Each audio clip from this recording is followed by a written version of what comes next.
Good morning. Time for convening has arrived. Senate will come to order.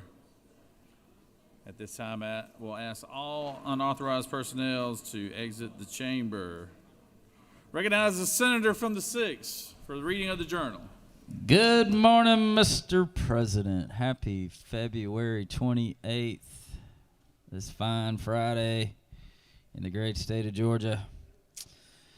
Mr. President, 140 years ago today, AT&T was incorporated right here in this great state.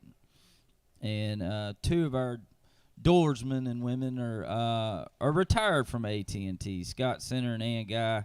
So 140 years AT&T, that's great. We got a great list of pages here, Mr. President. Out of Atlanta, Reed Alexander. From Cornelia, Kalia Collett. From Gainesville, Walker Davis. From Cumming, our very own Senator Dolezal's daughter, Naomi. From Johns Creek, Zara Duque Vasquez. From Cumming, Nolan Kitchen. From Kennesaw, Lauren Ledford. Also from Kennesaw, Aleb McBrayer. From Hampton, Tavion McElrathbay. From Gainesville, Mason McGill. From Kennesaw, Ava Miller. From Ackworth, Lily Mueller. From Cartersville, Emmeline Norad. From Cumming, Kirthana Pillay. From Cumming, Pranavi Sagaturu. From Clarksville, we have brother and sister McKay and Joseph Stapleton. From Jefferson, Carter Varnado. And from Marietta, we've got Kate Wyman. Y'all give our pages a big round of applause. We appreciate y'all being here, helping us do the people's business here in the Georgia State Senate. Mr. President, the journal has been read and found to be correct. Thank you, Senator. Is there objection to dispensing of the reading of the journal? Chair hears none. The reading of the journal is dispensed with. Is there objection to confirmation of the journal? Chair hears none, and the journal is confirmed. All senators who have bills and resolutions to introduce, please bring them to the Secretary's desk at this time. First reading and references to Senate bills and resolutions. Mr. Secretary. Senate Bill 293 by Senator Anderson of the 24th and others, bill to be entitled an act to amend Code Section 40-2. Public safety. Senate Bill 294 by Senator Summers of the 13th and others, bill to be entitled an act to amend Chapter 4 of Title 3 of the Fish Code. Regulated industries. Senate Bill 295 by Senator Anna Vitarte of the 31st and others, bill to be entitled an act to amend Part 8. Education and youth. Senate Bill 296 by Senator Anna Vitarte of the 31st and others, bill to be entitled an act to amend Chapter 6, Title 4. Judiciary. Senate Bill 297 by Senator Robertson of the 29th and others, bill to be entitled an act to amend Chapter 8. Finance. Senate Bill 298 by Senator Robertson of the 29th, bill to be entitled an act to amend Judiciary. Senate Bill 299 by Senator Walker of the 20th and others, bill to be entitled an act to amend Chapter 17 of Title 45 of the Veterans. Senate Bill 300 by Senator Jones of the 10th and others, bill to be entitled an act to amend Part 9 of Article 6. Education and youth. Senate Bill 301 by Senator Williams of the 25th and others, bill to be entitled an act to amend Chapter 3 of Title 50 of the Official Code of Georgia annotated related to state flag. Slogo General. Senate Bill 302 by Senator Kennedy of the 18th, bill to be entitled an act to provide a homestead exemption. Senate Bill 303 by Senator Moore of the 53rd and others, bill to be entitled an act to amend Chapter 2 of Title 1 of the Official Code of Georgia annotated. Ethics. Senate Bill 304 by Senator Anderson of the 24th and others, bill to be entitled. Senate Bill 305 by Senator Anderson of the 43rd and Public others. safety. Senate Bill 306 by Senator Robertson of the 29th, bill to be entitled an act to amend Code Section. Finance. Senate Bill 307 by Senator Islam Parks of the 7th and others, bill to be Health entitled. and Human Services. Senate Bill 308 by Senator Islam Parks of the 7th and others, bill to be entitled an act Health to and amend. Human Services. Senate Bill 309 by Senator Mangum of the 55th and others, bill to be entitled. Education. Senate Bill 310 by Senator Mangum of the 55th and others, bill to be entitled an act to amend Chapter 8 of Title 50 of the Official Code of Georgia. Economic Development. Senate Bill 311 by Senator Mangum of the 55th and others, bill to be entitled an act to amend Part 4. Transportation. Senate Bill 312 by Senator Mangum of the 55th and others, bill to be entitled an act to amend Chapter 7, Title 50 of the Official Code of Georgia annotated related to Economic Development. Senate Resolution 292 by Senator Cowser of the 46th and others, a resolution authorizing the Senate Rules. special.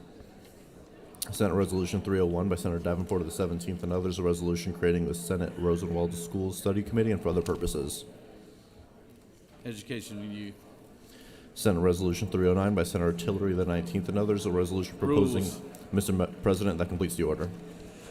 First reading and references of House bills.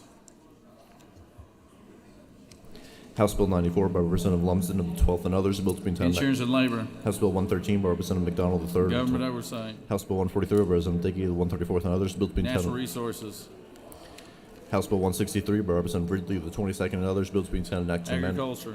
House Bill 169 by Representative Canada of the 176. Finance. House Bill 187 by Representative Washburn of the Regulated Industries. House Bill 227 by Representative Dickey of the Health 134th. and Human Services. House Bill 241 by Representative Rhodes of the 124th. Banking. House Bill 254 by Representative Buckner of the 137th and others, bill to be entitled Act. State Properties.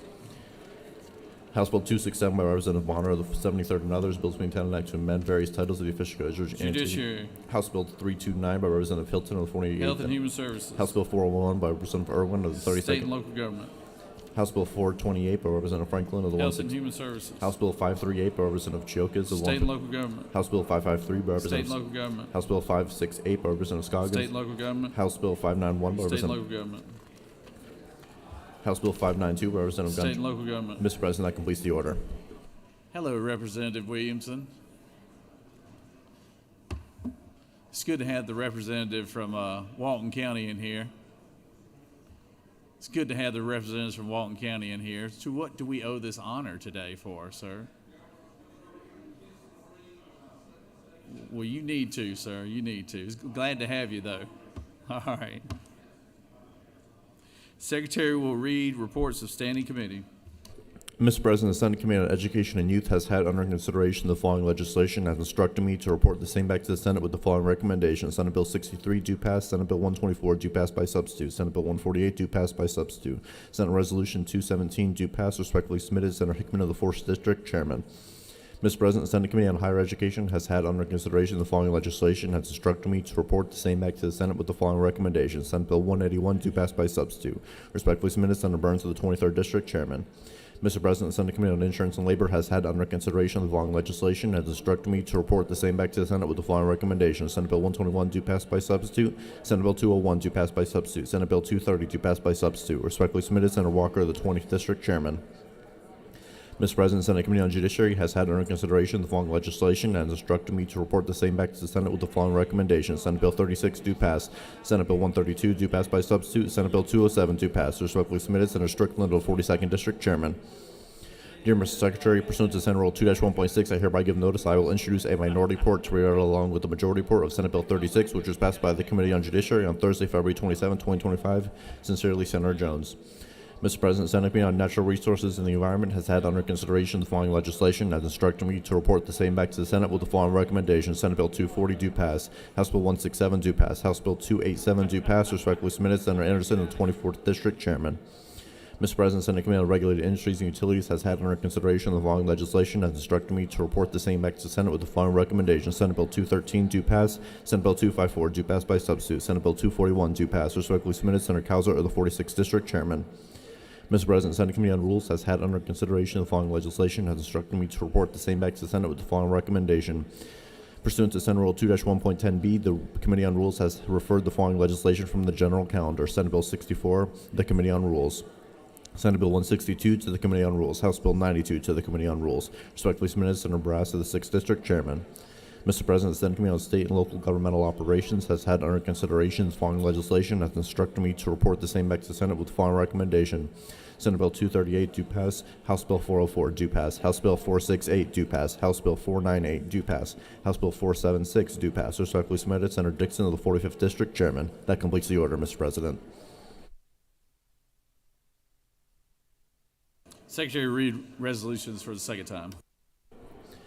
Senate Bill 26 by Senator Rett of the 33rd and other state income taxes with regard to military retirement income to determine and apply a cost of living adjustment to the amount of allowable retirement pay require the State Revenue Commissioner. Senate Bill 62 by Senator Moore of the 53rd, Defend the Guard Act, enact. Senate Bill 117 by Senator Williams of the 25th and others, public officers and employees, a misdemeanor offense for violations regarding complaints by public employees, provide. Senate Bill 151 by Senator Beach of the 21st and others, Joint Development Authority of North Fulton Municipalities Act, enact. Senate Bill 170 by Senator Jackson, the 41st, and others. Georgia Interagency Council for the Homeless, create. Senate Bill 220 by Senator Brass of the 6th and others, putting Georgia's Patients First Act, enact. Senate Bill 233 by Senator Brass of the 6th and others, a Behavioral Health Reform and Innovation Commission, revise the subcommittee. Senate Bill 252 by Senator Halpern of the 39th and others, real and personnel property conveyance of municipal property interests to independent school systems, provide. Senate Resolution 8 by Senator Anna Vitarte of the 31st and others, Deputy Brandon Cunningham Memorial Intersection, Paulding County, dedicate. Senate Resolution 231 by Senator Albers of the 56th and others, Officer Jeremy Labont, Memorial Interchange, Fulton County, dedicate. House Bill 117 by Representative Petraea of the 166 and others, food service establishments require notification of the country of origin of seafood items. Mr. President, that completes the order.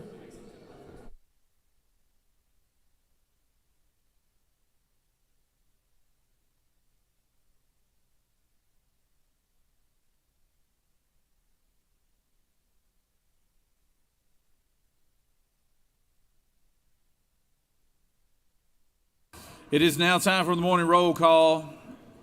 Are there any motions to excuse? Really? Senator from the 33rd doesn't have anybody?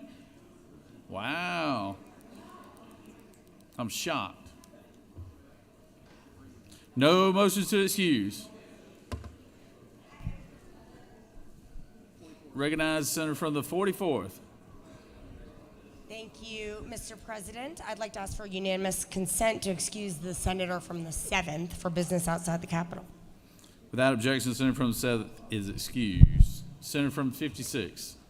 Good morning, Mr. President. I'd like to ask unanimous consent to excuse the senator from the 48th for business inside the Capitol. All right. Without objection, the Senator from the 48th is excused. Any other motions? Secretary will call the roll. Senator, signify your presence by voting the yea switch. Secretary, unlock the machine.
It is now time for our morning devotion. All senators, please take your seats and cease all conversation. I would ask that the doorkeeper secure the chamber at this time. I've got our agriculture chairman, a good senator from the 8th district, who will lead us in our pledge and introduce our pastor of the day. Senator? Thank you, Mr. President. Please join me in the pledge to our nation's flag. I pledge allegiance to the flag of the United States of America and to the republic for which it stands, one nation, under God, indivisible, with liberty and justice for all. And now the Georgia state flag. I pledge allegiance to the Georgia flag and to the principles for which it stands, wisdom, justice, moderation, and courage. All right. Well, thank you, colleagues. Today it's my honor to have Garrett Grubbs. Garrett is the senior pastor of Crossroads Baptist Church in Valdosta, Georgia, and the current vice president of the Georgia Baptist Convention. He's been married to his wife, Tracy, for 24 years, and they have 2 children, Caleb and Cheney. He considers it a privilege to serve the Lord and minister to the people of Georgia through his local church. And I just want to also add, it was not planned today, but the president of this body and I are both wearing our TCB ties, which y'all know that was Elvis Presley's motto, taking care of business. And I know we always seek in this chamber to take care of business on behalf of the people of Georgia, but I think today it stands for taking care of the Baptists. So, Pastor, the floor is yours. Thank you so much. Well, good morning, everyone. Thank you so much for the opportunity to be here with you today. It's a privilege. I know I only have 3 to 5 minutes, and so for a Baptist pastor, that is a lot of pressure on me. And so today, if you have your Bibles or you can pull them up, we're going to look at Psalms 127 and talking about a life of a lasting legacy. Over the past 6 months, I had the opportunity to officiate both my father and my brother's funeral. And during that time, I have just been reminded of the importance of living a life that actually makes an impact in this world. And so for you as senators in the great state of Georgia, it's a great opportunity for you to represent the communities that you're from. And I pray that during this devotion today, God would remind you of how your life can have a lasting legacy. In Psalms 127, this is Solomon speaking here. He says, "Unless the Lord builds the house, those who build labor in vain. Unless the Lord watches over the city, the watchmen stay awake in vain. It is in vain that you rise early and you go to bed late, eating the bread of anxious toil, for he has given to the beloved sleep." The first thing that I want to encourage you with a life of legacy is this. You have to know the Lord. You have to have a personal relationship with him. Again, he says, unless the Lord builds the house, we build it and labor in vain. The second is this, that it is daily dependency on his guidance. As the psalmist said, a lamp unto our feet, light unto our path is what the word is supposed to be. But he says again, unless the Lord watches over the city, the watchmen stay awake in vain. Verse 2, when it talks about in vain we rise early and go to the rest late and eat the bread of anxious toil. There's been countless times my life has been spent on things that are lesser and has left me with anxiety, fear, and stress. But when we trust the Lord and partner with him, we have his provision and we have his grace. The last is this, we have to find pleasure in his purposes being fulfilled.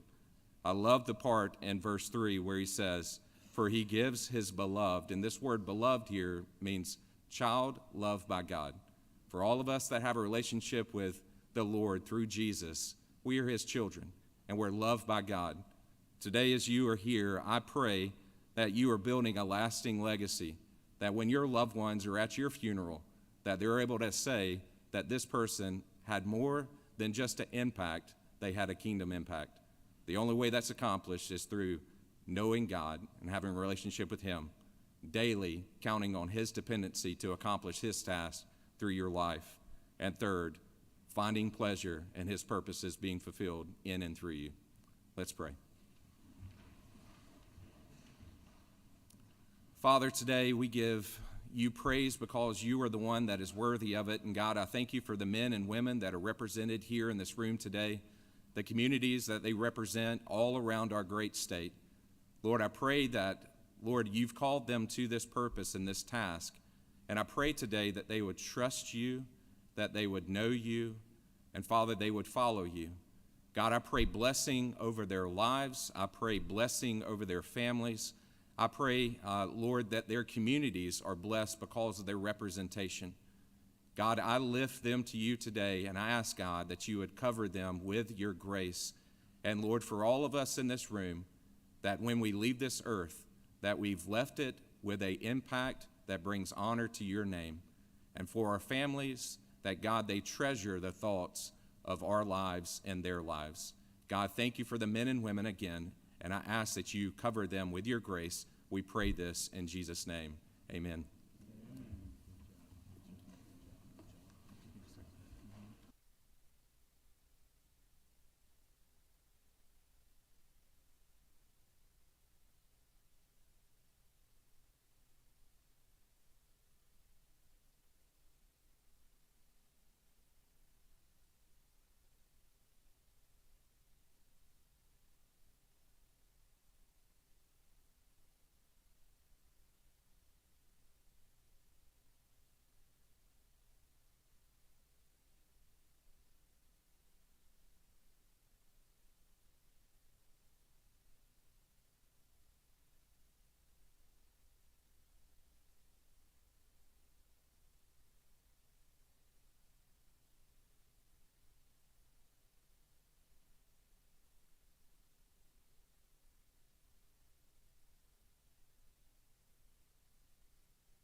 We have our doctors of the day, and to introduce our doctors of the day, we'll ask the senator from Hall County, Georgia, to introduce our doctors of the day. Thank you, Mr. President. Good morning, colleagues. Glad it's Friday. I want to introduce to you today a couple folks from my hometown in Gainesville, Georgia, in Hall County. I've got Dr. Catherine West with me this morning, and Dr. West received her Bachelor of Arts in Neuroscience from Dartmouth College. She then completed a Master's in Science at Georgetown University before attending Emory School of Medicine, where she graduated summa cum laude. She completed her emergency medicine residency at Carolinas Medical Center, serving as chief resident in her final year. After residency, she joined the faculty at Carolinas Medical Center for 3 years before moving back to Georgia in 2019. There, she serves as the Associate Program Director for Emergency Medicine, the residency program at Northeast Georgia Medical. Dr. West enjoys taking care of members of her community and feels honored to be able to serve a diverse patient population every day. She believes that prioritizing education further advances the quality and availability of care in our community and is excited to help establish a new emergency medicine residency program. Her academic interests include education, simulation, and ultrasound. In her free time, Dr. West enjoys spending time outdoors with her family. Also, we have Nikhil Patel. He's a proof of concept here today. He's in the residency program there he's a second-year resident at the program there at Northeast Georgia Medical Center, and I served on an advisory council there at the hospital for about 4 years, and the program there is just amazing. So we really do appreciate everything that they're doing for our community. He hails from Columbus, Georgia. He went to med school in Moultrie and came back to Gainesville just a couple years ago to do his residency. So welcome Nikhil Patel and Miss Catherine West, please.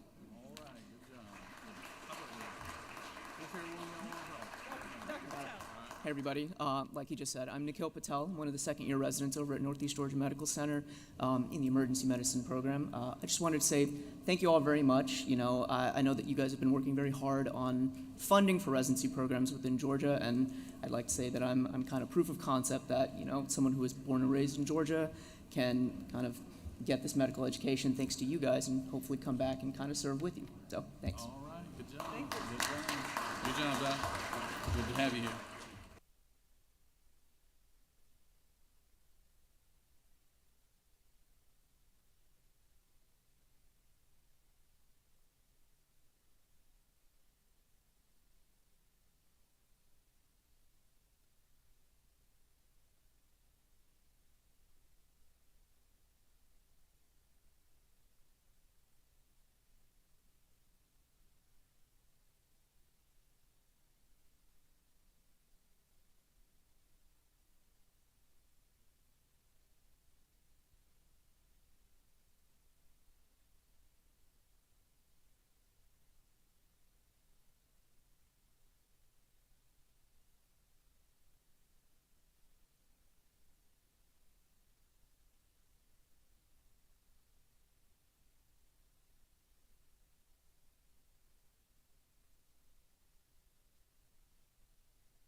We have a special guest here.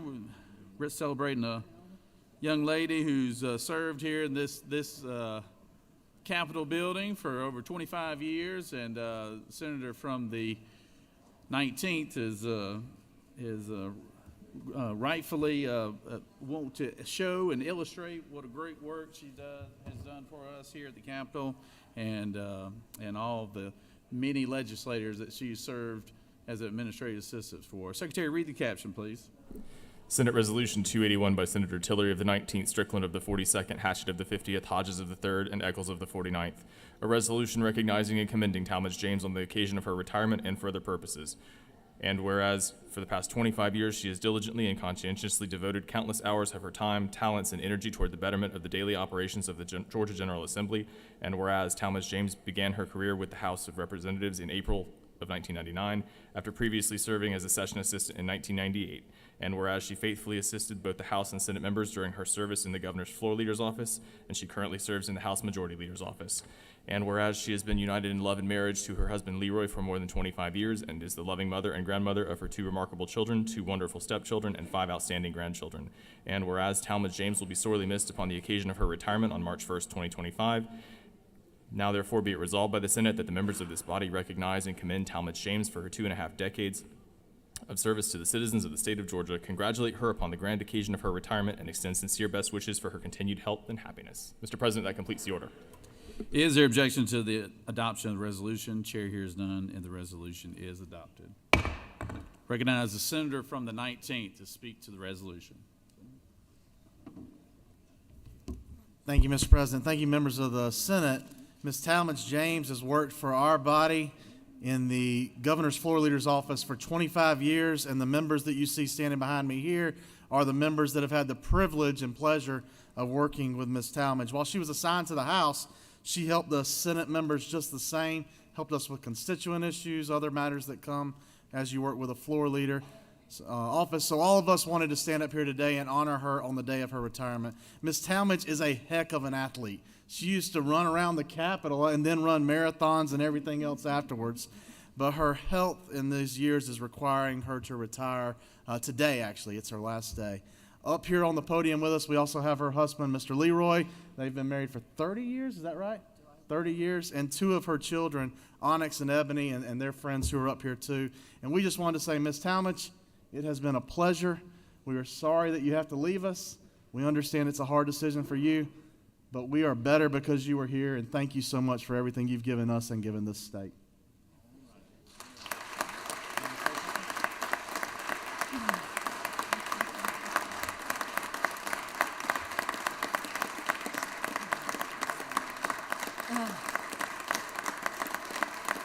All I can say is thank you all very much. It's been an honor and a privilege to serve these 25 years. I've enjoyed working with the senators and House members, and it's been my best honor to serve all these years. Thank you so much. All right, good job.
We usually don't do special presentations on Friday, but circumstances change those for Ms. Talmadge and also for Senator from the 10th here. But we do have a special presentation that the Senator has for us today. Secretary, read the announcement. Read the resolution. Senate Resolution 285 by Senator Jones of the 10th and others, a resolution recognizing February 28th, 2025 as Andrew J. Young Day at the state capitol and for other purposes. Whereas Andrew J. Young has earned worldwide recognition as a pioneer and champion of civil and human rights, who has dedicated more than 65 years to public service through roles in government, diplomacy, and advocacy, and whereas through his leadership, countries throughout the world have created a successful model that combines religion, education, democracy, and free enterprise in ways that support the public good. And whereas the devotion of his time, efforts, and energy to the service of others and his many achievements are worthy of recognition during this special time, now therefore be it resolved by the Senate that the members of this body recognize February 28th, 2025 as Andrew J. Young Day at the state capitol in honor of his extraordinary contributions to civil rights, diplomacy, public service, and economic development. That completes the order, Mr. President. Is there objection to the adoption of the resolution? Chair hears none. The resolution is adopted. Recognize the Senator from the 10th. Senator from the 39th, going first.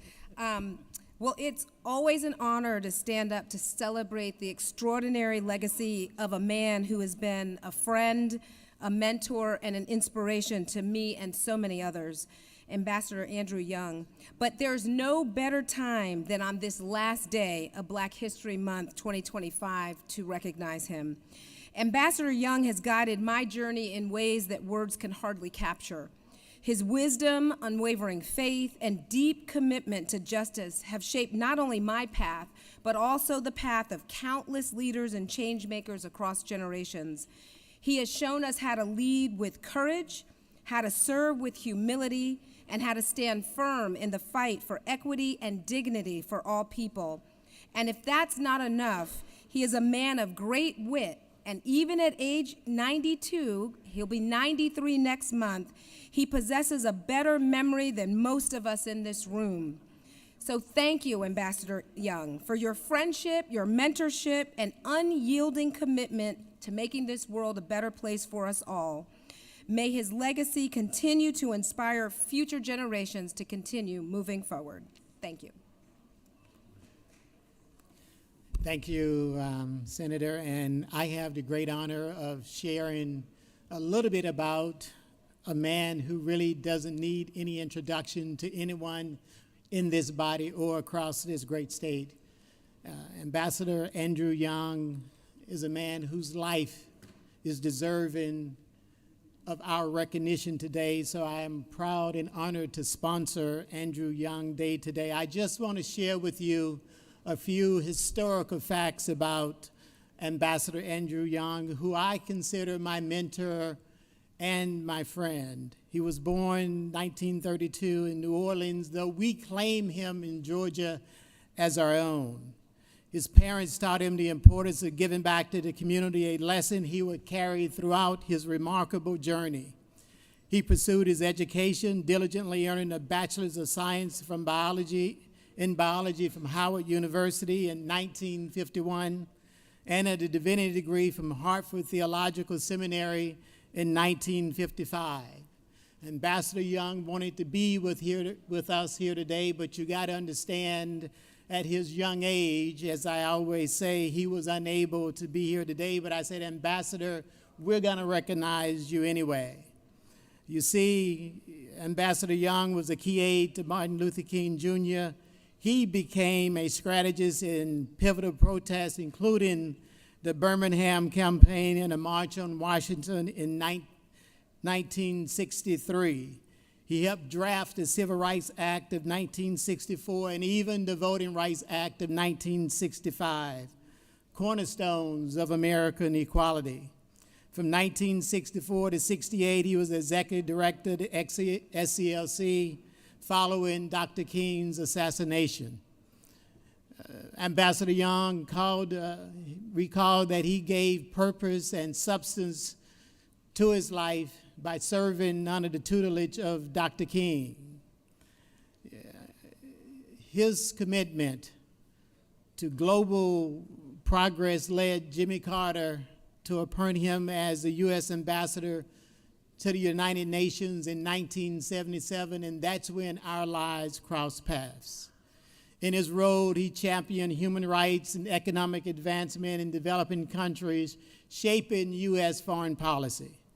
But you see, Ambassador Young wasn't done because he returned to the red clay of Georgia that he loved so very much.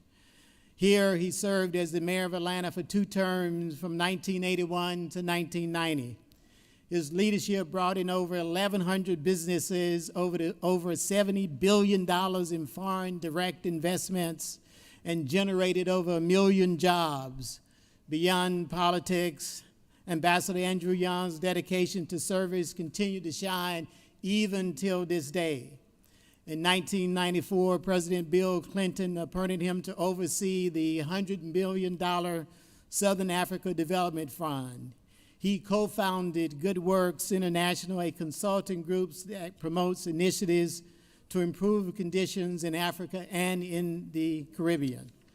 Ambassador Young is just one of those kind of individuals that God sent to us once in a generation.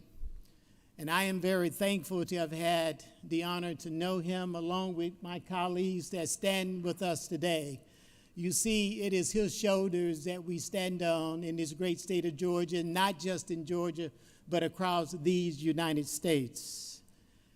And Mr. President, if it's okay, please share with us this 90-second tribute that we put together. And thank you, Megan, for this 90-second tribute to our friend, my mentor, first Black U.S. Congressman from the state of Georgia, Mayor, and even Ambassador to the United States, It has to start Andrew Young. with you. Yep. And then it's easy for you to be at peace with your brother. And I've even learned to make peace with my enemy. And that was the year I went to college. It was also the year Martin Luther King went to college. So since we were about 15, we've all been working and dreaming about how to bring peace on earth and goodwill to all men and women and children. That's it. And it's been one way or the other, that's been my life's work.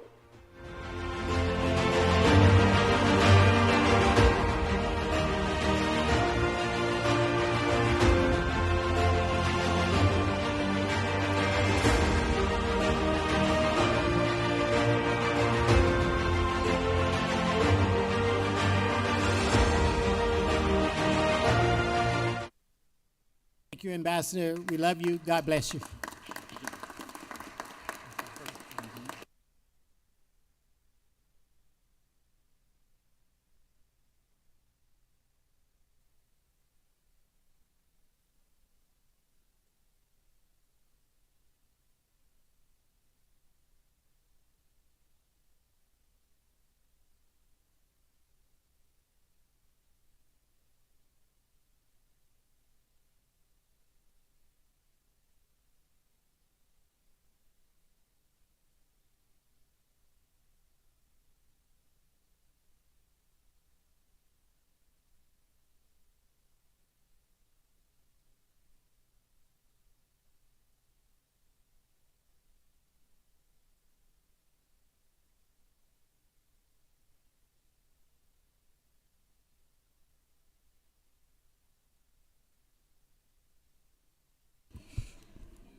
Are there any unanimous consents? Hearing none. Does any senator wish to rise on a point of personal privilege? Recognize the senator from the 7th for a point of personal privilege.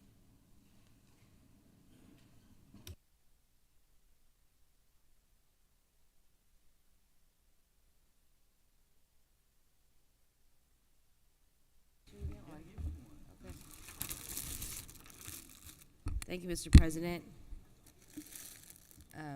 You might, fellow senators, you might notice you might have a goodie bag on your desk with some snacks.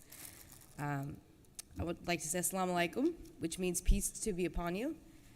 Muslims all over the world recognize one another with this greeting.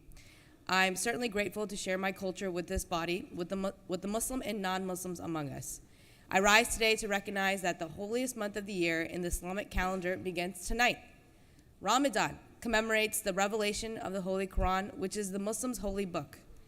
We fast each day from sunup to sundown with no food or water to deepen a spiritual connection with God.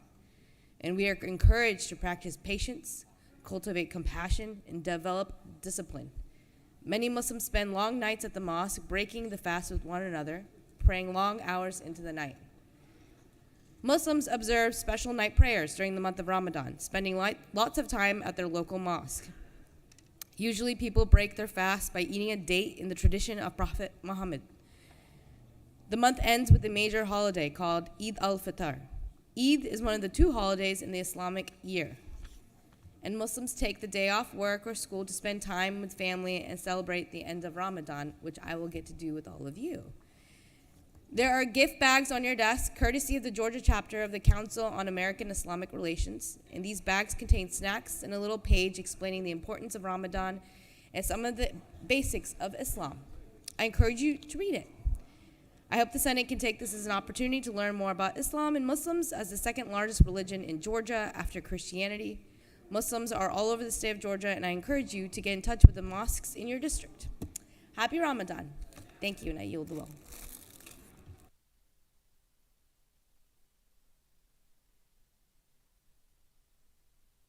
Recognize Senator from the 56th.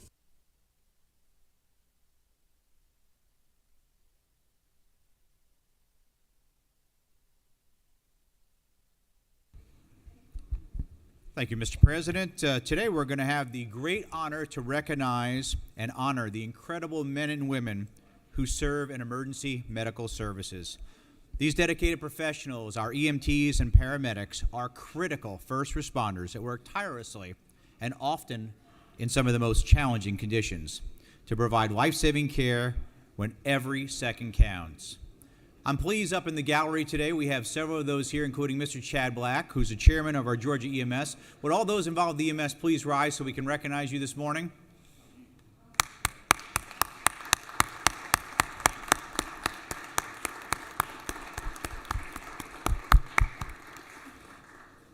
A unanimous resolution was passed in their honor. Their courage, skill, and unwavering commitment made a profound difference in each one of our districts. Whether responding to accidents, medical emergencies, or natural disasters, they are always ready, day and night, to serve those in need. On this EMS Day, we extend our deepest gratitude to those everyday heroes. Their service reminds us the importance of preparedness, teamwork, compassion, and saving lives. Let us not only celebrate their dedication today, but continue to support and advocate for the resources they need in each one of our communities to complete their vital work. To all our EMS professionals throughout our state, thank you for your service and your sacrifice, and may God bless you.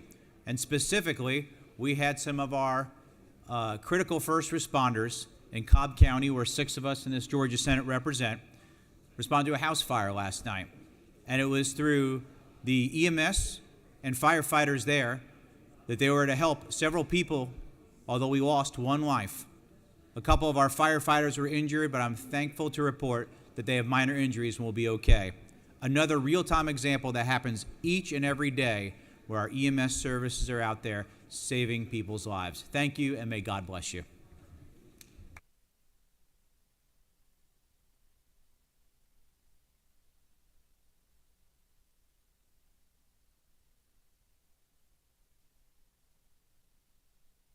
Recognize Senator from the 29th.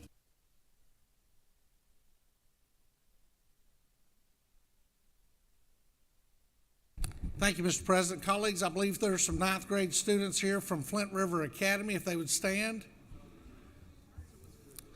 Flint River Academy is a private school in Meriwether County and another opportunity for parents to take control of their children's education. We appreciate all they do there for our students in District 29 and all they do to create good, strong men and women to serve here in the state of Georgia as citizens and leaders. Please help me in welcoming and thanking the Flint River Academy of Meriwether County.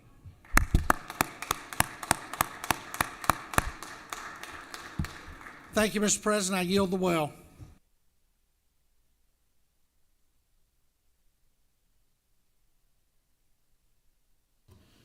They have some good athletes over at Flint River Academy. Glad to have Flint River Academy here. So, recognize Senator from the 30th.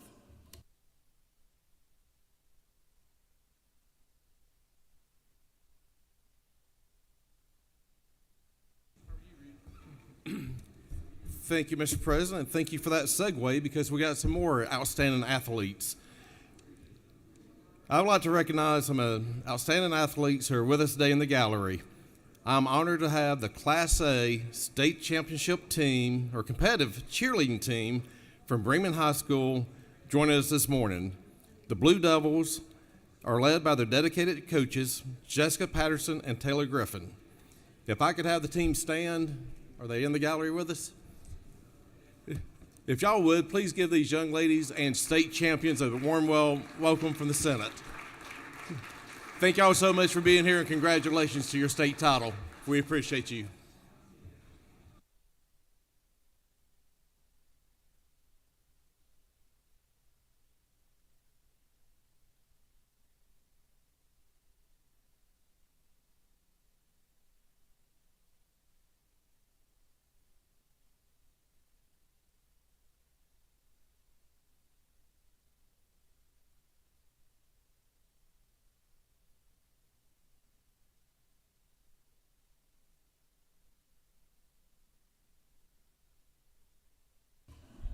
Recognize Senator from the 33rd.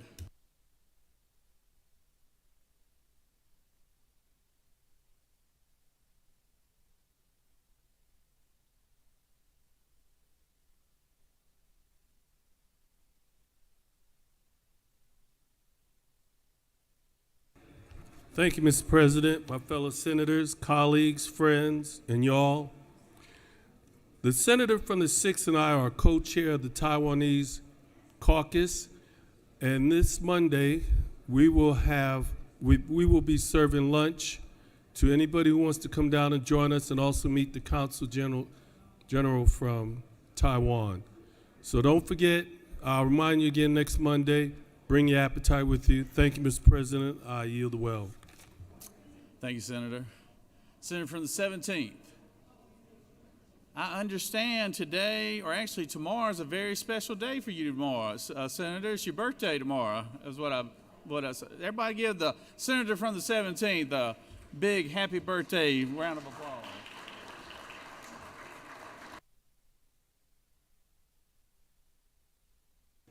Thank you very much, Mr. President. And I rise today to simply say that it is Georgia Caregivers Day today at the Capitol. We want to make sure that we let the caregivers know how important they are. They take care of their loved ones or take care of the persons that they need to all the time. And it's a real sacrifice, but they do it with love. You know, if you're a caregiver, you have to cut back on a lot of activities. You have to cut back on boards. You have to say, I really can't do it at this time. And you want to spend all that time with your family or with the person that you're giving care. And then once they pass, you say, I would do it all over again if I had to. So today we want the citizens of Georgia to know that this is your day, and you are the caregiver, and the Georgia State Senate are compassionate enough to say that we appreciate you and we value you. Thank you very much, Mr. President, and I yield the well.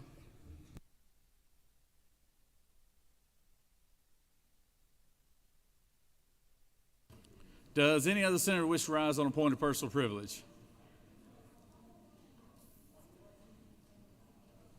Recognize senator from the 5th.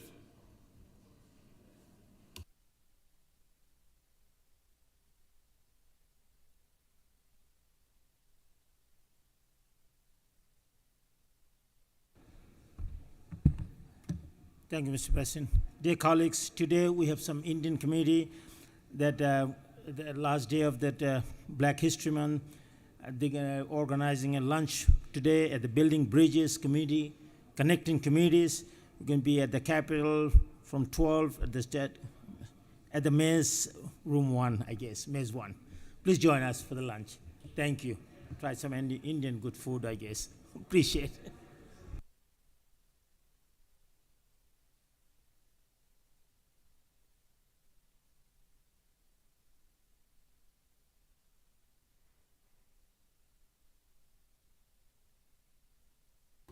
Recognize Senator from the 55th.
Shit. I'm gonna have to just let it go. I don't have it.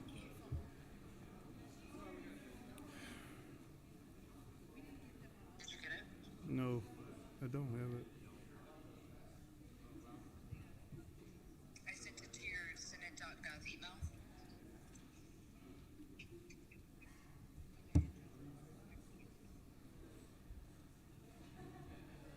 I got it.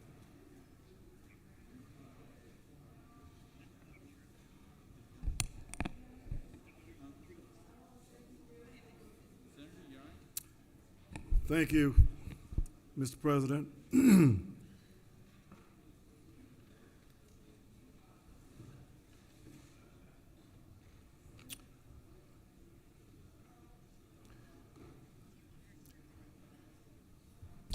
Ladies and gentlemen, I rise today on this point of personal privilege to address a couple of matters. Number one, today is February 28th, and not only do we celebrate Reverend Dr. Andrew Young, it is his day, but this is a day that we recognize the power of a prayer that is a different type of prayer that I'm asking you to pray with me, those that are in support of a United States of America, one nation, indivisible, with justice, not just for the rich and the powerful and the privileged and the billionaires and the oligarchs, but for all. This was the Pledge of Allegiance that we had a moment ago. Today is February 28th.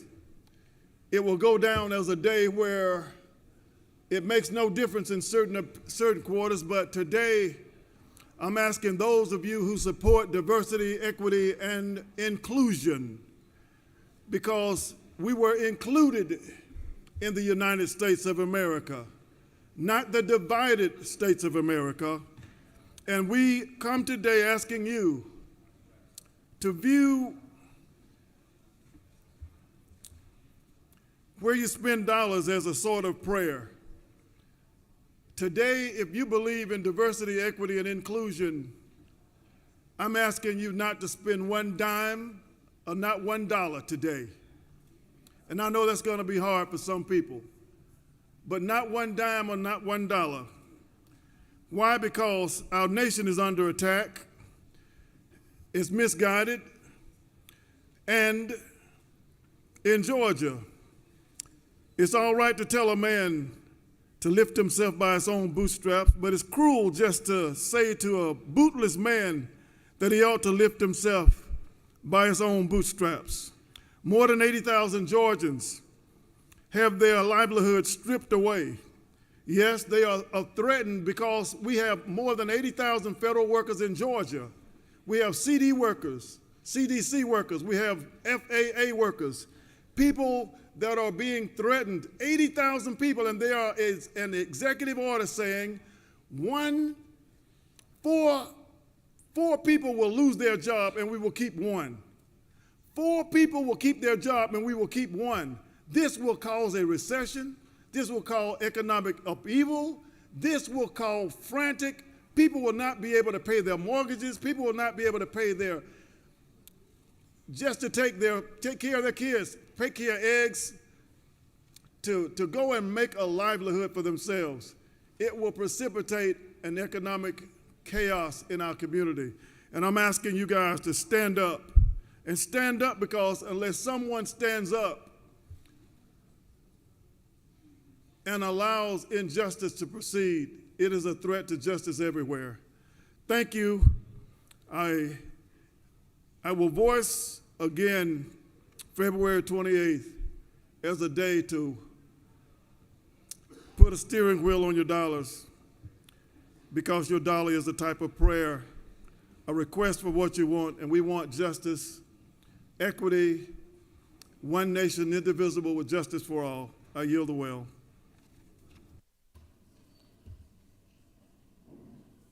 Senator from the 9th. I think this is our last one.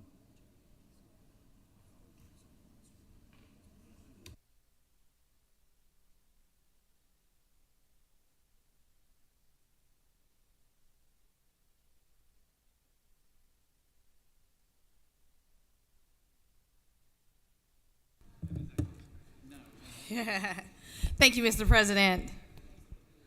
A couple of things I want to mention today. I want to recognize the Coalition of Hindus of North America. They are visiting us today, and they are here to help us celebrate Black History Month as we close. And they are hosting their annual Building Bridges, Connecting Communities event here at the Capitol. They're in Mez 1 today. They do have lunch. It's 12 o'clock, so please stop by and go and greet our friends of the Kohana Hindus of North America. Go by and say hello. And finally, I just want to say, as we close on this celebration of Black history, we are reminded that our history is more than a reflection of the past. It's a call to action. It's a call to action for the future and where we want to be. And let's use the legacy of Black trailblazers who fought for justice and equity and opportunity. And let's do the work so we can continue, what they put down for us and the work that they've done for all of us. So just think about that as we close out on our last day of Black history. And with that, Mr. President, I yield the well. Thank you, Senator. All right. Senator from the 19th. It's just because of who you are. Thank you, Mr. President. It's actually because of who you are. Thank you very much. I'm up here today just as a personal point of pride. There was a little fellow who lived in mine and my wife's house for a few months, and when he came there, he had some issues reading. But today, he's moved on to a different home, and he is the student of the month back where he lives now. And I just want to say, little fellow, we're really, really proud of you. Keep doing awesome things. We always knew you could do it. Mr. President, I yield the well.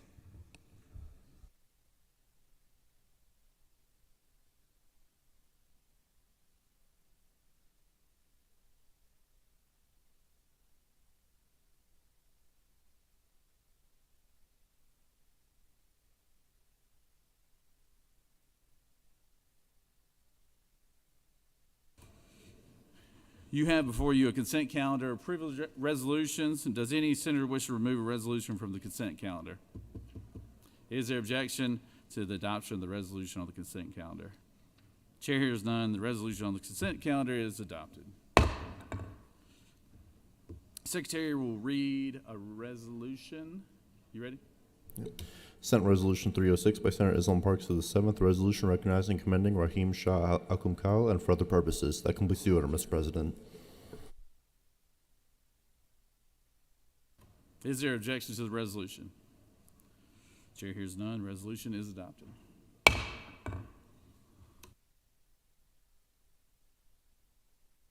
Are there any motions to withdraw or commit?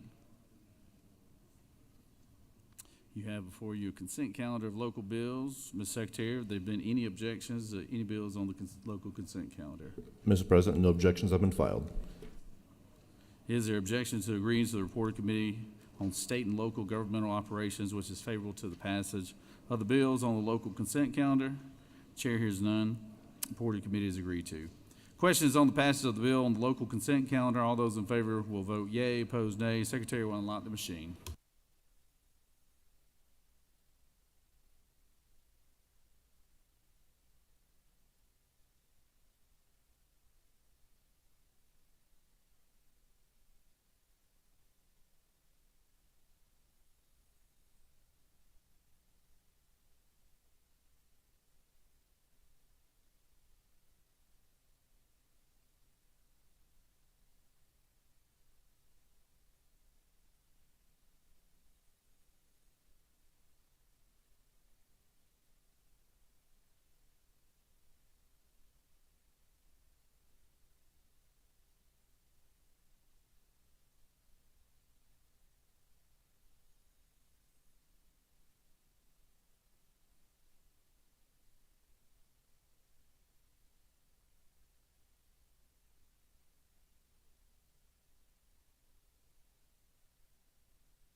On the passage of the bill, the yeas are 51, the nays are 1. This bill on the local consent calendar, having received the requisite constitutional majority, is therefore passed.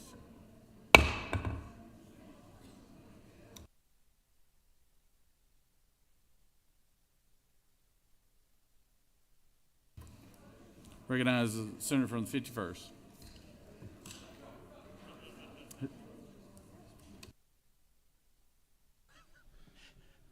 Good morning, Mr. President. I move that we engross Senate Bill 152 at this time.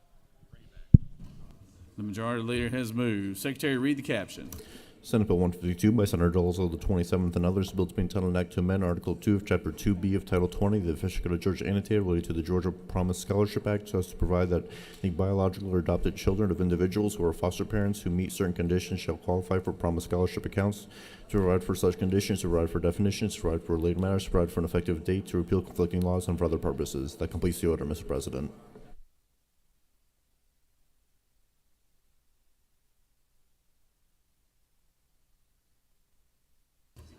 Is there objection?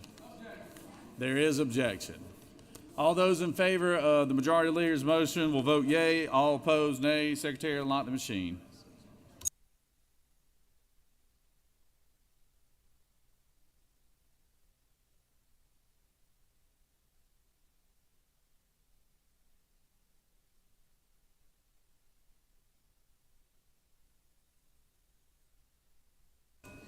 Senator from the 44th, for what purpose do you rise? Yes, Mr. President, isn't it true that the normal explanation for engrossment is bills out of finance or ethics?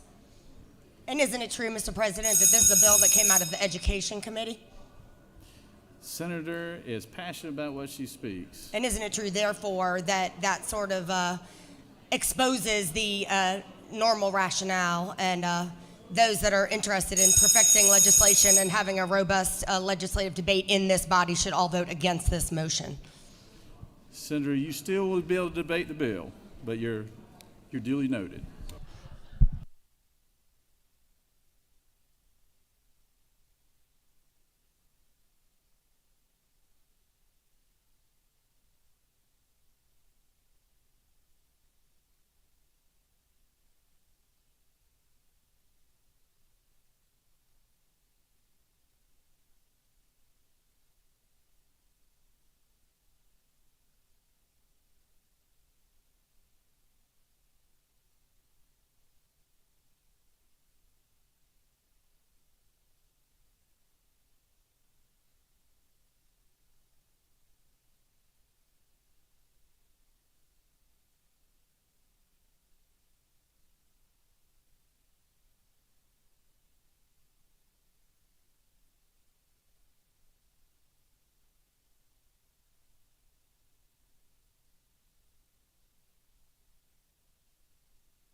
On the passage of the motion, the yeas are 31, the nays are 22, and the motion has prevailed. Senator from the 35th, for what purpose do you rise? Mr. President, I ask for unanimous consent to excuse the senator from the 41st. 41st? Without objection, the senator from the 41st is excused.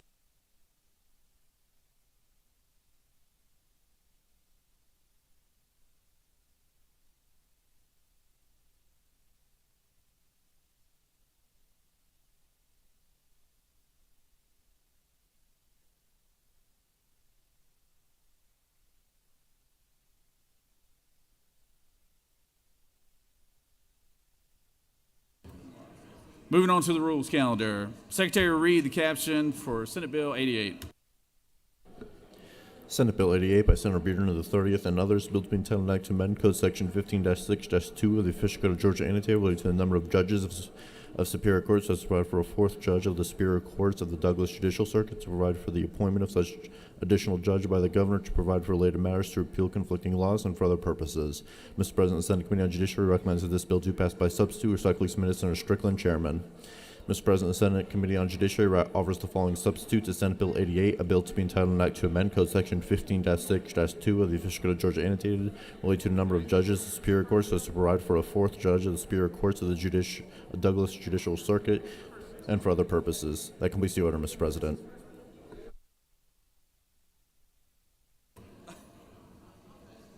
Recognize the senator from the 30th. Isn't this your first bill, Senator?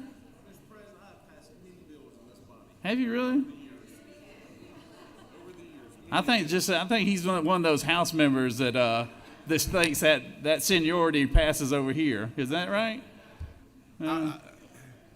I would say some of the greatest bills that came through this body had my name on it in the past. I think it's his first time in the well, guys. So no, have at it. It was not. But thank you, Mr. President. I wrote your name down so I didn't miss it this time. I'm bringing forward Senate Bill 88 for your consideration. It just adds a fourth Superior Court judge to the Douglas County Judicial Circuit. The circuit is ranked number 2 for a judge, and it's in the budget, and I appreciate your favorable consideration on this bill, and I would yield the well. Y'all attacked me in the past. Why?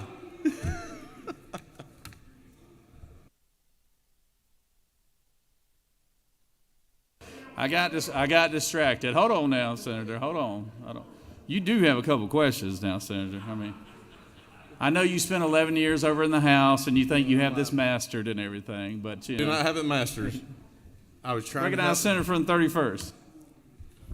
Thank you, Mr. President. Will the almost great senator from West Georgia yield?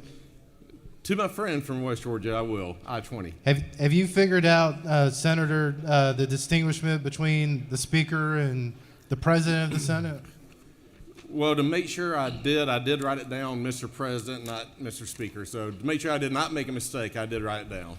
Do you know who's more powerful in this building? Is it the Speaker or the President of the Senate? By far, it's the President of this Senate. Thank you. Great answer. The upper chamber. Thank you. I yield the well. Thank you for your vote. The senator has yielded. The senator has yielded. I tell you what. Senator from the 6th, for what purpose do you rise? You want to speak to the bill? All right, well, come on, Senator.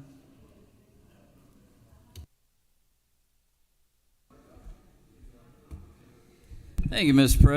President. It's a little annoying when we got a House member come over here and yield the well without questions, and I take offense to that. And I thought I'd come down here and point that out because I remember his campaign when he was running for Senate, and here he is, this conservative guy, small government guy, and he brings us his first bill, and what does it do? It grows government. He's growing government with his very first bill, and then won't take questions on it. And I'm offended. I yield the well. All right. Senator has yielded. Senator from the 27th, your light's on. You wave. I know there was a lot of people that had their lights on, but they didn't get an opportunity to ask a question. Recognize Senator from the 42nd. right? Mr. President, I move that SB 88 be recommitted to rules.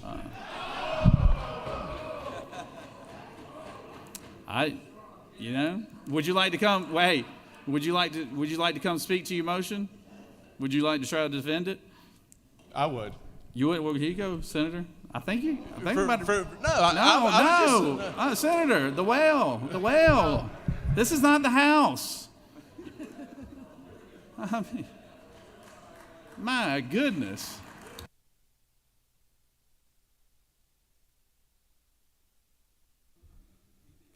I will not be denied or allow you the ability not to attack me, so let's go with it. I thought the senator from the 6th asked me out of the well, so I was abiding by my rules chairman, who I admire very much and appreciate.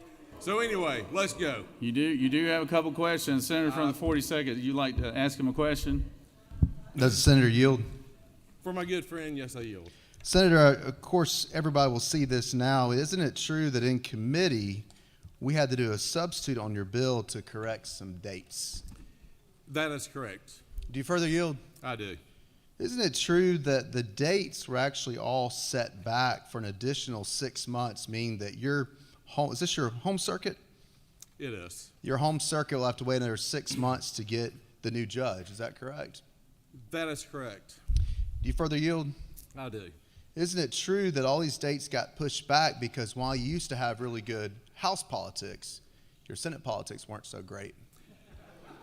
I will agree with that, and I appreciate the chairman of the 19th and his wise wisdom on helping me on this bill to make sure I had the dates properly for the budget, which he did an amazing job on for the budget for this body. Do you go for one more question? 100%. I hate to do this, but isn't it true that because of you and the fact that you represent this judicial circuit, the citizens of this county will have to wait 6 more months to have additional justice for their court system?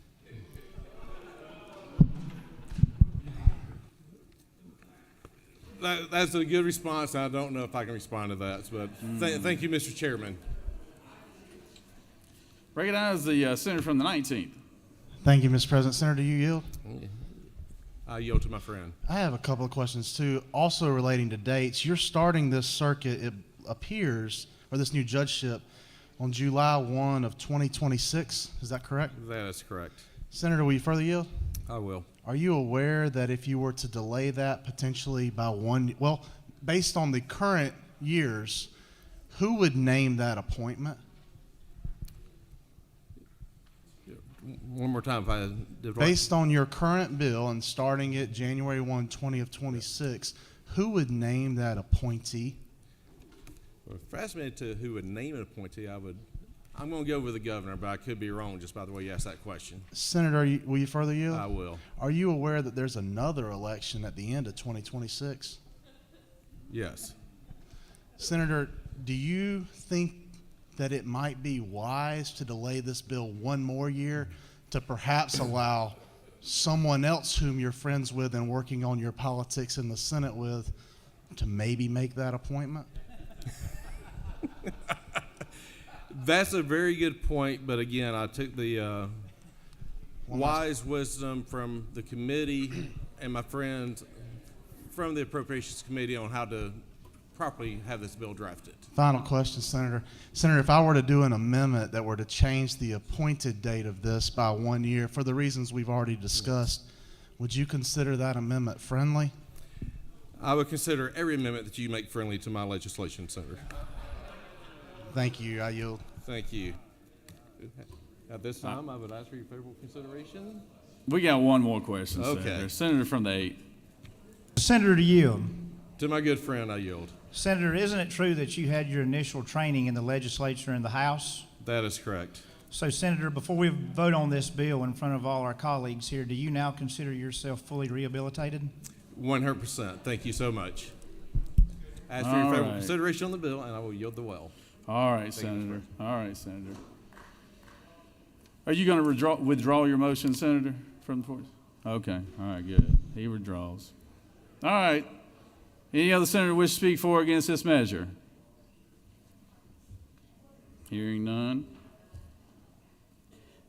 Is there objection to adoption of the committee substitute? Hearing none, the committee substitute is adopted. Is there objection to agree to the report of committee which is favorable to the passage of the bill? Chair hears none. The report of the committee is agreed to. Is there objection to the main question being ordered? Chair hears none, and the main question is ordered. The question is on the passage of the bill by substitute. All those in favor of growing government bigger than it already is and Carroll County will vote yay. All opposed, nay. Secretary, unlock the machine.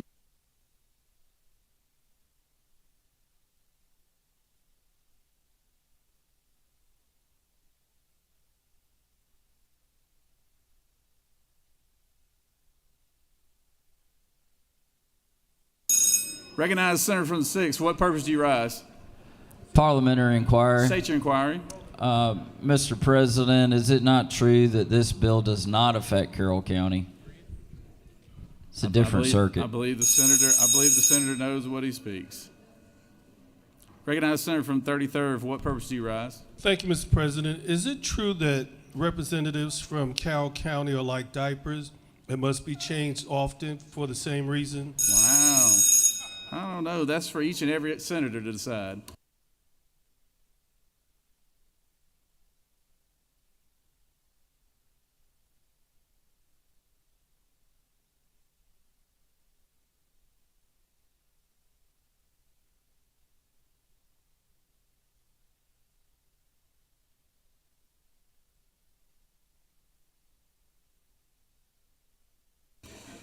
On the passage of the bill, the yeas are 48, the nays are 6. This bill, having received the requisite constitutional majority, is therefore passed by substitute.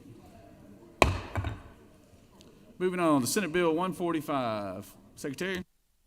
Senate Bill 145 by Senator Burns of the 23rd and others, bill to be entitled an act to amend Code Section 15-6-2 of the Official Code of Georgia Annotated relating to the number of judges of Superior Courts as to provide for a 6th judge of the Superior Courts of the Augusta Judicial Circuit, to provide for the appointment of such additional judge by the governor, to declare inherent authority to provide for related matters, to provide for effective dates, to repeal conflicting laws, and for other purposes. Mr. President, the Senate Committee on Judiciary recommends that this bill do pass with respect to its minutes under Strickland, Chairman. That completes the order, Mr. President.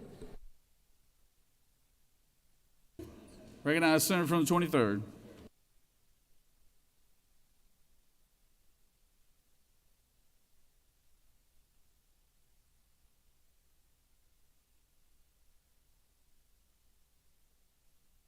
Thank you, Mr. President. Colleagues, I bring you another good government bill. This is to add a 6th judge to the Augusta Circuit, which includes 2 of my counties, Richmond and Burke. And I want you to know that my friend from the 30th did a great job, and I need no hazing. So I would respectfully request your support for Senate Bill 145. And I yield.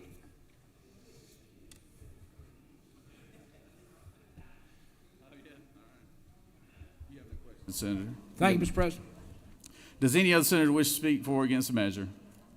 Chair hears none. Is there objection to the previous question being ordered? Chair hears none. The previous question is ordered. Is there objection to agreeing to the report of committee which is favorable to the passage of the bill? Chair hears none. The report of committee is agreed to. Is there objection to the main question being ordered? Chair hears none. The main question is ordered. Question is on the passage of the bill. All those in favor vote yea. Opposed, nay. Secretary will unlock the machine.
On the passage of the bill, the yeas are 53 and the nays are 0. This bill having received the requisite constitutional majority is therefore passed. Secretary reads Senate Bill 153. Senate Bill 153 by Senator Hatchett of the 50th and others, bill to be entitled an act to amend the official code of Georgia annotated so as to revise, modernize, correct errors or omissions in, and reenact the statutory portion of said code as amended in furtherance of the work of the Code Revision Commission to repeal portions of said code or acts in amendment thereof which have become obsolete or have been declared to be unconstitutional or have been preempted or superseded by subsequent laws, to codify principles of law derived from decisions of the state Supreme Court, to provide for other matters relating to revision, reenactment, and publication of said code, to provide for effect in event of conflicts, to repeal conflicting laws, and for other purposes. Mr. President, the Senate Committee on Judiciary recommends that this bill do pass. Respectfully submitted, Senator Strickland, Chairman. That completes the order, Mr. President. Recognize the senator from the 50th.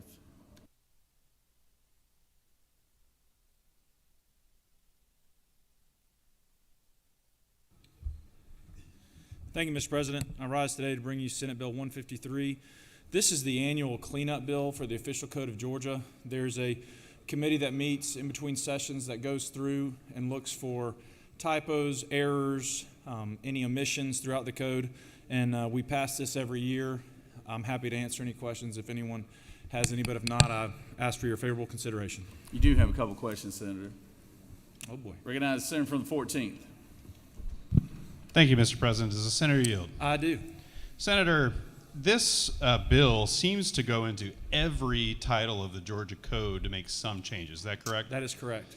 And typically when we are asking whether something's germane in this body, we look to see whether it shows up in the same title, correct? That's correct. Senator, would you agree with me that a bill like this, because it opens every single title, is germane to every possible amendment?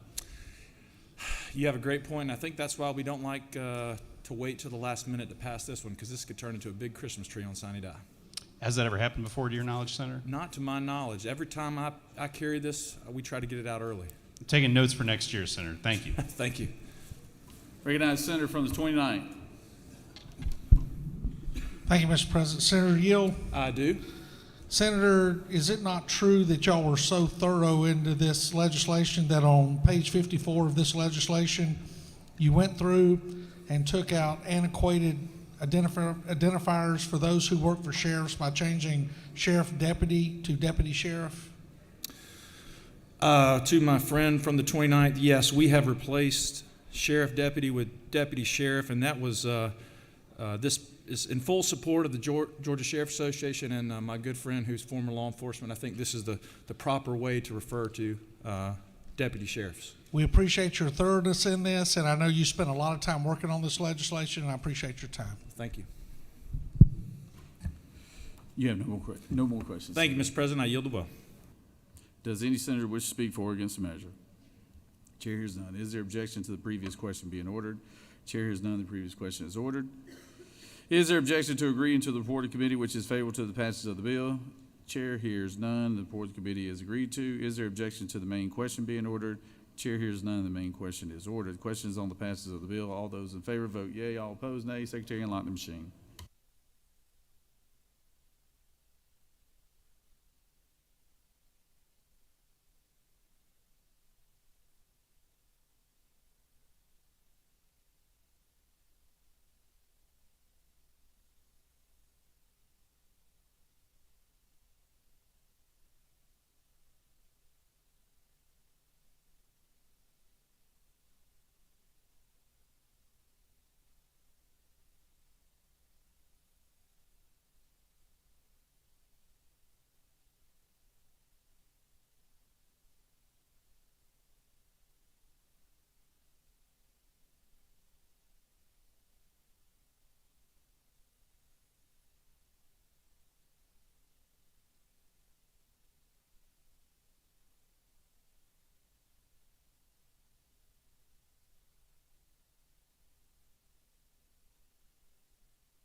On the passage of the bill, the yeas are 51, the nays are 1. The bill, having received the requisite constitutional majority, is therefore passed.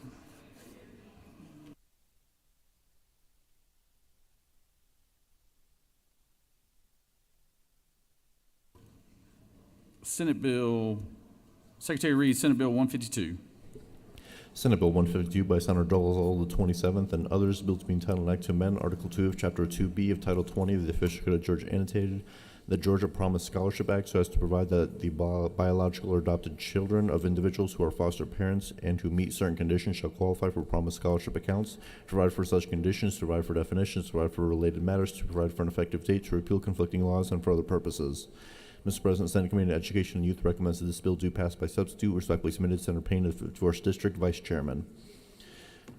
Mr. President, Senate Committee on Education and Youth offers the following substitute to Senate Bill 152, a bill to be entitled an act to amend Chapter 2B of Title 20 of the Official Code of Georgia annotated related to Promise Scholarship accounts so as to provide that the biological or adopted children of individuals who are foster parents and who meet certain conditions shall qualify for Promise Scholarship accounts and for other purposes. Mr. President, the minority report to Senate Bill 152 has been attached. That completes the order, Mr. President. Recognize Senator from the 27th to speak to the measure.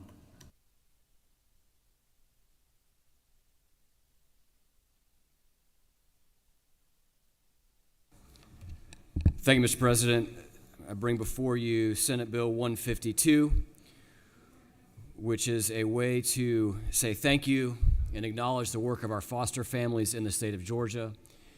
And quite simply, what the bill does is it allows the biological children and the adopted children of parents who have fostered children here in the state of Georgia to be eligible for the Georgia Promise Scholarship. I think most of us were in this chamber last year, or perhaps even across the hall, when we passed the Georgia Promise Scholarship. Registration actually opens tomorrow for this, and the program goes into effect with next school year. And so we look forward to allowing these families to participate. Preemptively want to talk about what's probably an obvious question that was discussed in committee, and which is a fair question that was discussed in committee, and that is, what about the foster children themselves?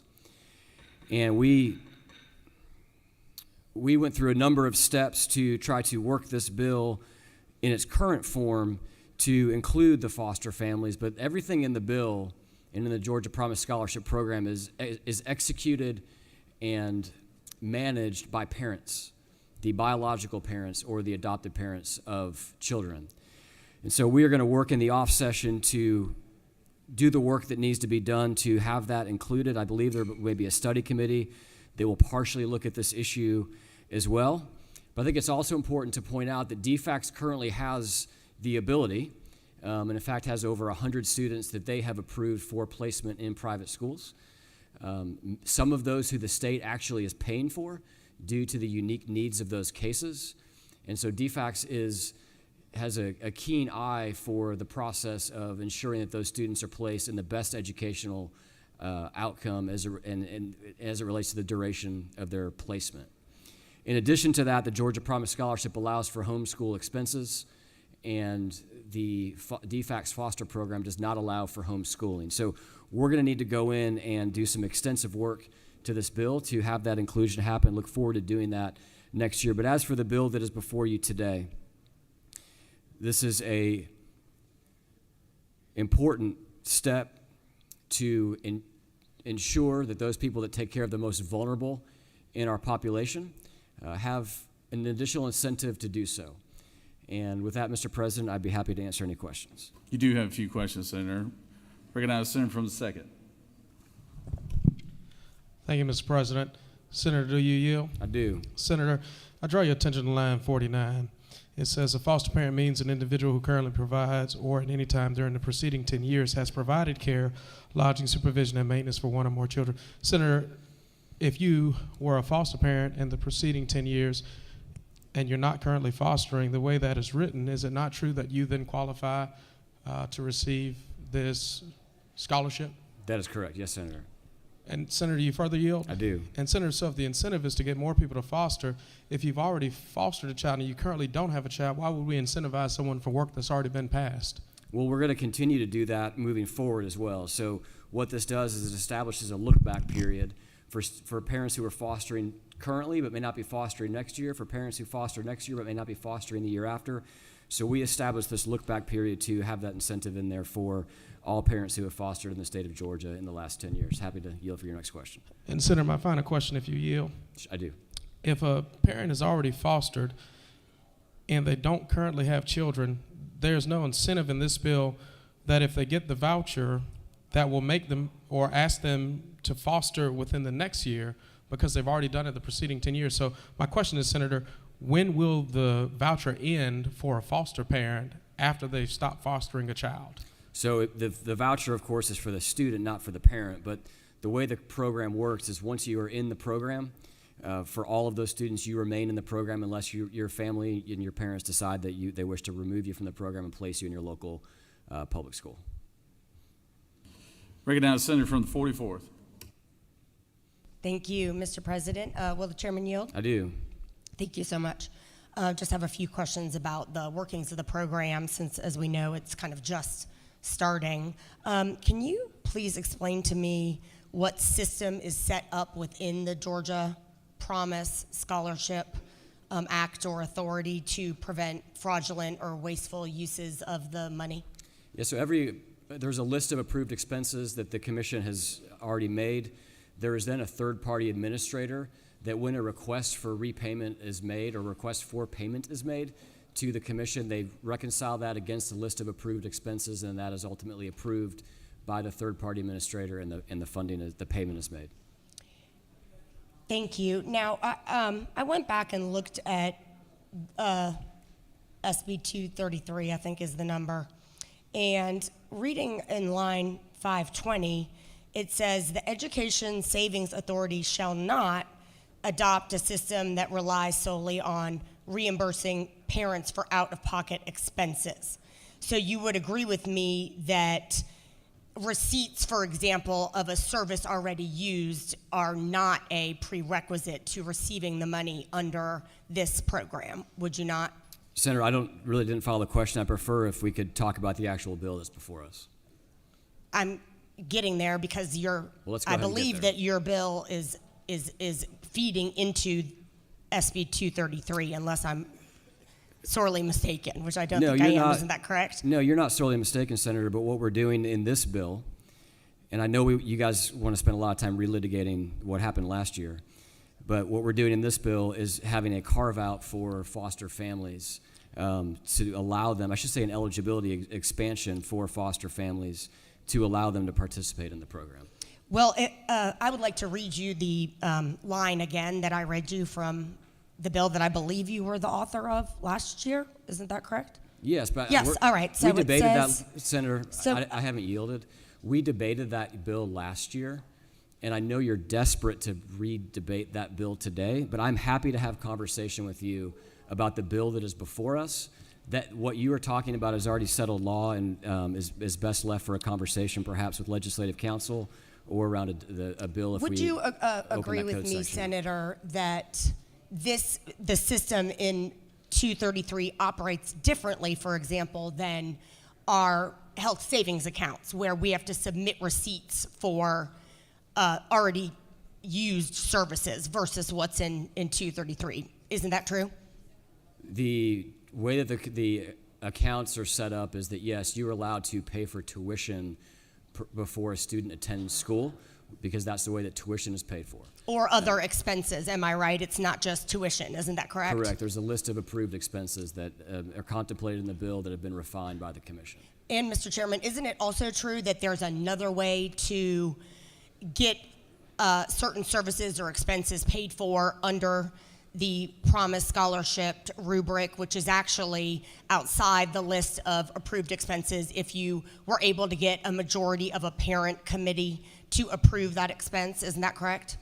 There is a way to make it, to have approved expenses approved by the committee. I think that's what you were asking. Yes, I apologize, I didn't follow all of that. Yes, Senator, I think you did understand me. Thank you. Are you aware that in Florida, families have used this taxpayer money for annual passes to Disney World and Universal Studios? I'm not familiar with that in Florida. I can tell you I am familiar that Florida's program was so successful that was originally implemented under Governor Bush that just a couple of years ago, Governor DeSantis and the Florida legislature expanded it from its limited use to be a universal program in Florida, and they have appropriated about 10 times as much funding as we have to our current program. Yes, Senator. Yeah, that is true. And are you also aware that families have also used it to purchase big screen TVs, PlayStation 5s, and stand-up paddleboards with taxpayer money? Senator, it sounds like we might need Elon Musk to go down to Florida and look into what they're doing down there. I know that Governor DeSantis has implemented a DOGE Florida bill, and I would probably say that in all areas of government we can find examples of misappropriation of funds. and I would link arms with you in finding ways to find those. Senator, thank you so much for yielding. I just have a couple more questions if you'd continue to yield, please. Following up on the line of questioning from the senator from the second, would you agree with me that the language in today's bill, the way it's written, does say that a family could have a foster child for a day, then say, it didn't work out, and then receive the taxpayer-funded voucher for the next 15 years? Senator, I think we could imagine edge cases in which that would be the case, but I know that the 2,300 families who are currently fostering in the state of Georgia are not doing it for their daily stipend that they currently get paid, but they are doing it for love of the children and for desire to see some of the most vulnerable children in our state be taken care of. As we know, those are thousands and thousands of children, and these families are often stretched thin with their ability, multiple placements. There are families in this chamber who have been generous enough to foster children. And I would not want to go down the path of preemptively maligning those families and say that they are somehow in it for the money, Senator. Thank you, Senator, but you do agree, it sounded like, that the scenario I laid out actually could happen. Someone could have a child under your bill Senator, for one day. You did agree that could occur. Am I correct? Senator, I understand you don't Senator, you don't believe it's going to be everybody, but it is correct that could occur. Senator, right? do you yield? Okay. All right. Let's finish up. Correct. I believe I already said that. I think that you could manufacture a scenario in which that's the case, but I think that's a gross malignment of the foster families in the state of Georgia, and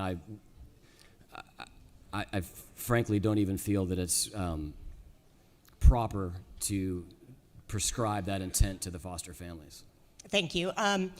Senator, is it in fact true that you are against fraud, waste, and abuse in government programs?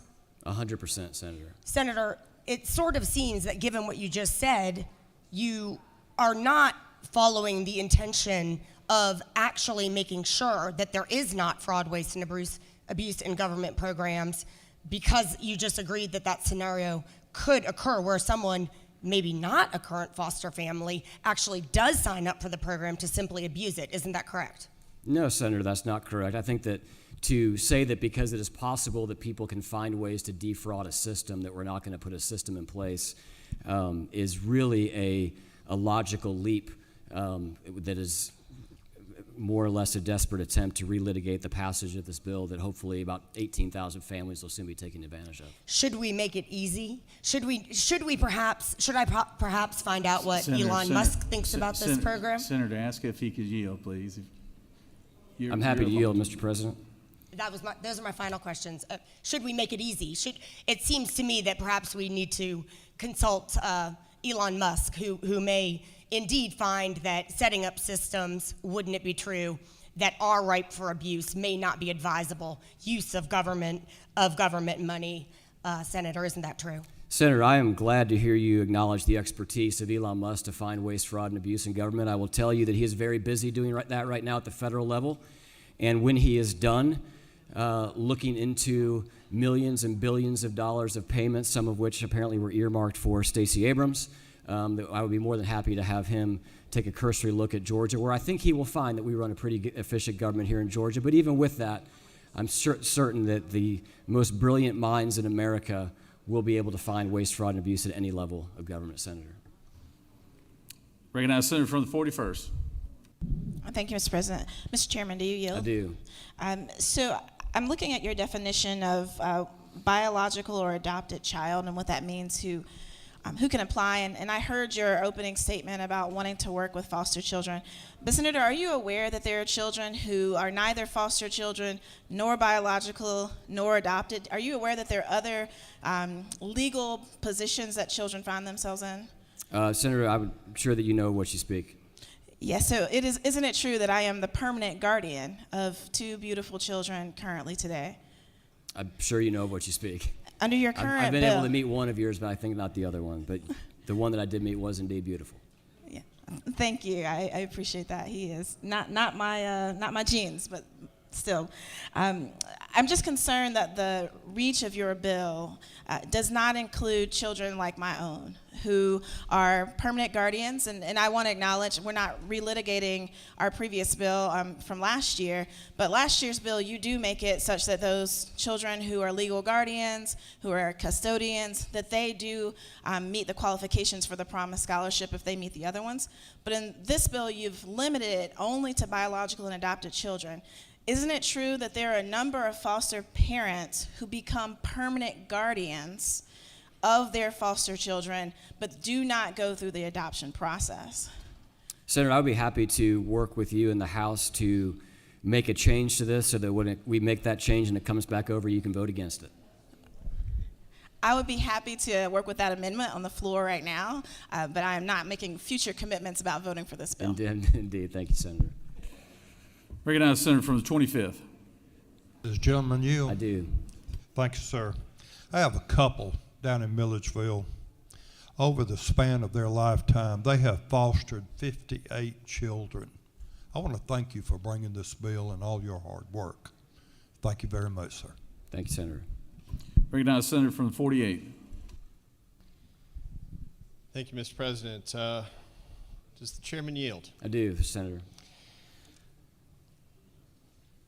Senator, I'd like to direct you to the minority report that's on everyone's desk. I think could give some clarification to the senator from the 42nd. Okay, I have a copy of it here. The fifth paragraph, first sentence, the false promise scholarship. I'm not sure what that is as a proper noun, false promise scholarship, but if we read the first sentence in the third paragraph, which states, we barely understand how this program works. So perhaps you and the senator from the 42nd could sit down and talk about this, and you could help her understand so we wouldn't be discussing bills from last year? Senator, you're stealing part of my clothes, but yes, I usually, we get our daily news updates. Now we're getting our daily minority reports.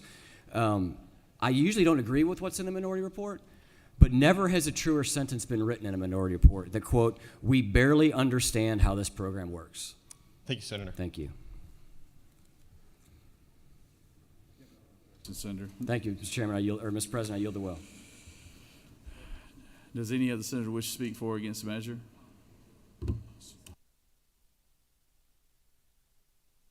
So I understand we do have a minority report. Senator from the 38th, are you presenting the minority report? You sure do present a lot of these for a freshman senator. All these good veteran senators you got over there, and you're always up here doing the minority report? The floor is yours. Thank you, Mr. President. First, before I begin, I want to commend you, Mr. President, on a very nice event last night for Black History Month. It was very well attended and a great time. Colleagues, I rise to speak against this bill. We've heard many of the reasons why this bill should not be voted for today. This bill purports to reward foster care parents. But the sad reality is it forgets the one thing we're rewarding them for. It forgets the kids.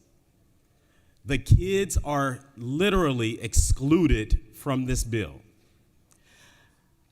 This morning, I tried to go to Legislative Council to put together an amendment, a very simple amendment. But as we saw this morning, this bill was engrossed and we were not able to do that. That one simple amendment was going to be to insert the word foster prior to the word biological. Right now, we are given a $6,500 scholarship to students who are the adopted and biological children of foster parents. But we are not giving that same scholarship to the very foster children they will have in their households. So I want you to put yourself in the shoes of these foster kids. As we all know, typically foster children feel ostracized. They come into a household where there are already relationships developed, where they may feel a little jealousy in terms of the environment in which they're in. And now we're telling them to come into this house. The children of the parents can go to the private school that's down the street, to the school that they have deemed to be the better school for their children.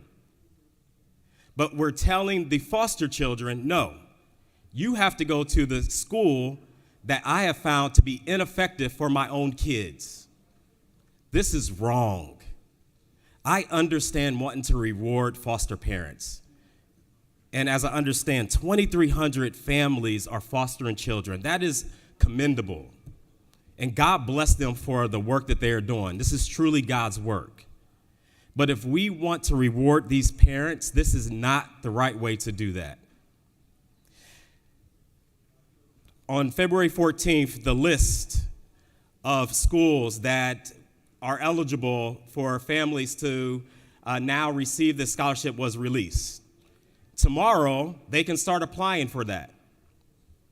What we're telling families is that they can now skip all of the families who actually qualify because they are in a failing school. This bill, which was not shared, allows them to skip ahead of the line. They now get to get in front of all of those children that would be eligible for this scholarship. So this is not about the voucher. This is really actually about fairness, and it's just not the right thing to do.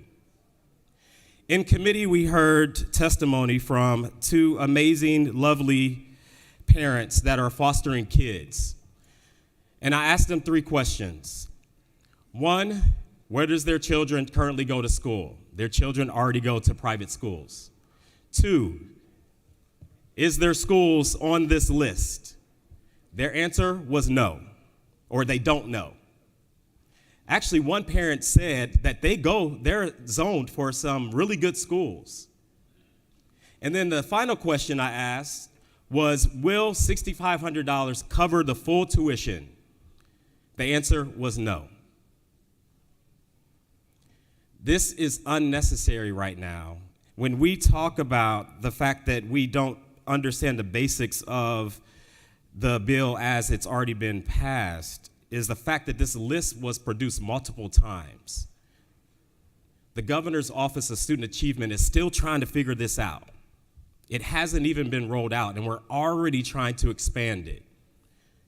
And I could also understand the argument that, hey, let's make this available for all parents. That's an understandable argument to make. And if that's the case, then we probably should do that instead of passing a bill that is truly unfair and saying, hey, we're going to reward you for fostering. We're going to use, unfortunately, foster children as pawns for you to get this voucher, but you can't use it for the kids that are in your household because you're fostering them.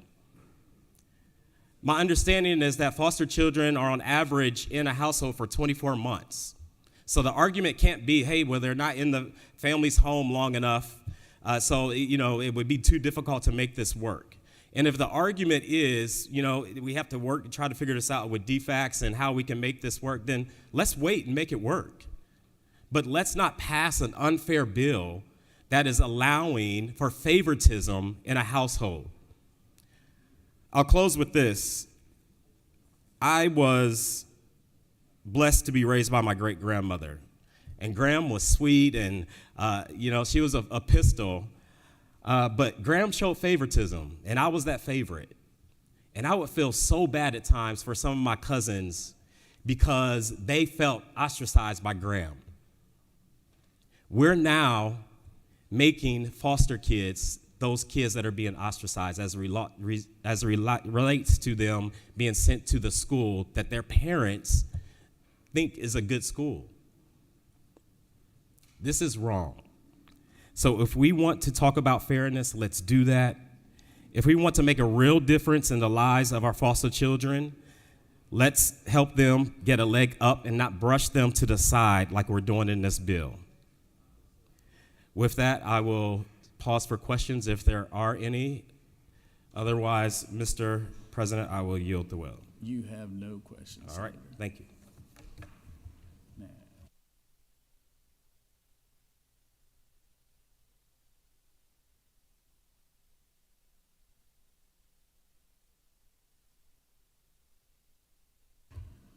Senator, that was, okay.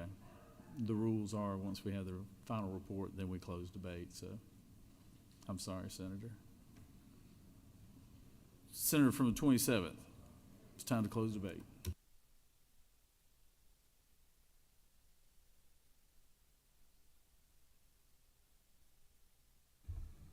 Thank you, Mr. President. I know that when I referenced families in this chamber who have given of their time and treasure to take care of the most vulnerable children in our society, one of those families is the family of our appropriations chairman, and I believe that he was going to outline the process that you go through between interviews and home visits and interviews and home visits, and the long process that you go through to have the opportunity to bring these vulnerable children into your home. And he shared with me the stories of a young boy that was able to be part of his home. And I think that that gets to the heart of what we're talking about here. And the attempt to dishonor those families or say that, well, isn't it possible that something can happen, really loses heart of the focus of the issue. And the focus of the issue is twofold. One, no matter what we do around the issues of choices and options for education, whether it's charter schools, whether it's homeschooling, whether it's school choice, the Democrat Party stands in opposition to it every single time. Yesterday, it was children of active duty military families that they voted against. Today, it will be foster kids that they voted against. Yesterday, it was homeschool kids that they didn't want to have the opportunity to take the PSAT and the SAT at school and have a fee that was waived if the students who are in that school also have the fee waived. Anything that presents an alternative from the mandated government one-size-fits-all, regardless of the outcome, education process in America, they fight it. The same way they fought sending the kids back to school during COVID, they fight this. And what we are seeing is record spending on education, both in the state and around the country. And at the same time our spending goes up, the scores go down. And what we are trying to do is to provide alternatives to solve that problem.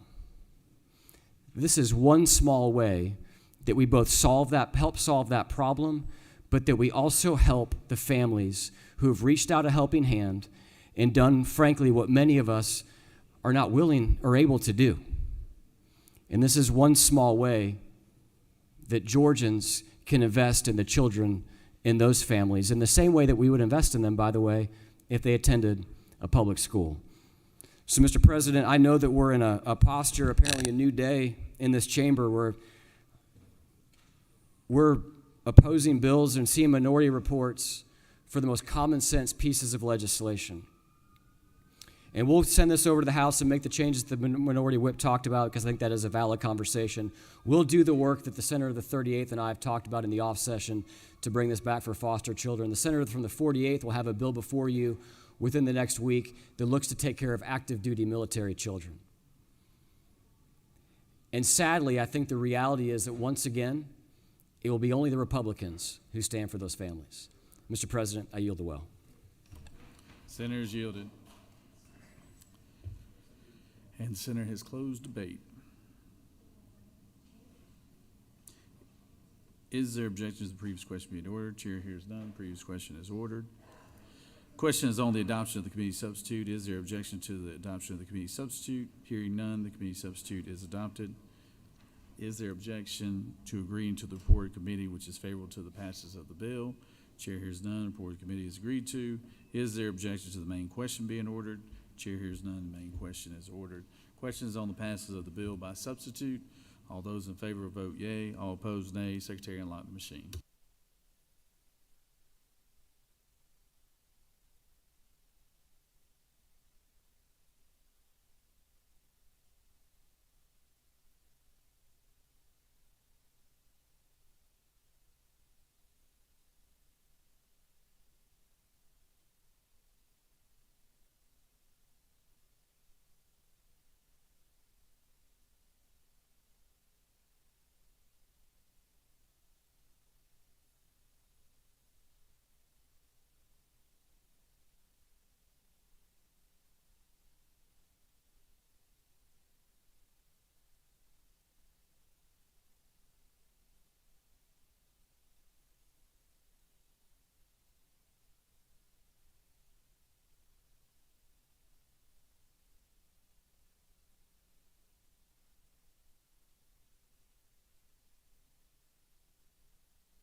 On the passage of the bill, the yeas are 32, the nays are 22. This bill, having received the requisite constitutional majority, is therefore passed. Good job, Senator. Secretary read SR 247. Senate Resolution 247 by Senator Gooch, the 51st, and others, a resolution commending Kelly Loeffler and for other purposes. Mr. President, Senate Committee on Economic Development and Tourism recommends that this resolution do pass. Respectfully submitted, Senator Beach, the 21st District Chairman. That completes the order, Mr. President.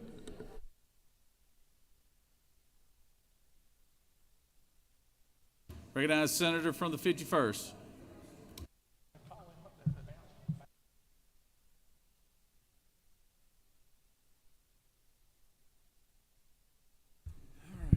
Thank you, Mr. President. Colleagues, I have before you a Senate resolution recognizing an extraordinary Georgian.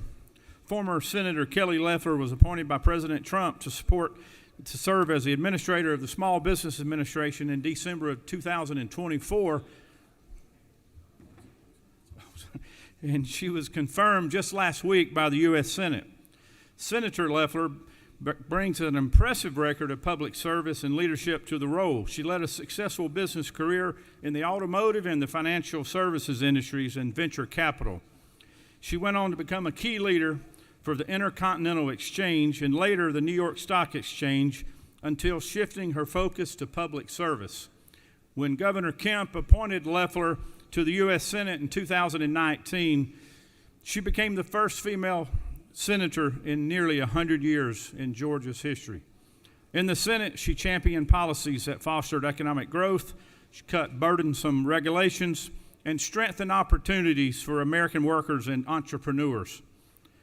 Senator Loeffler's leadership was highlighted during COVID-19 pandemic, where she played an instrumental role in securing support for small businesses, such as the Paycheck Protection Plan, which retained over 1.5 million jobs here in Georgia. Today, she's back in D.C. fighting for our business community and generating opportunities for millions of Americans. I urge you to vote in favor of this resolution so we can recognize Administrator Loeffler's dedication to keeping the American dream alive here in Georgia and across this nation. In addition, we're fortunate to have Ms. Loeffler coming on Monday afternoon to be recognized here in this chamber, where she'll be receiving this resolution.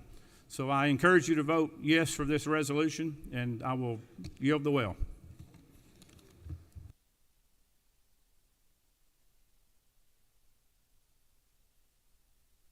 Does any other citizen wish to speak for or against the resolution? Chair hears none. Is there objection to the previous question being ordered? Chair hears none. The previous question is ordered. Is there objection to agreeing to the reporting committee which is favorable to the adoption of the resolution? Chair hears none, and the reporting committee is agreed to. Is there objection to the main question being ordered? Chair hears none. The main question is ordered. Question is on the adoption of the resolution. All those in favor of the resolution vote yea. All opposed nay. Secretary, unlock the machine.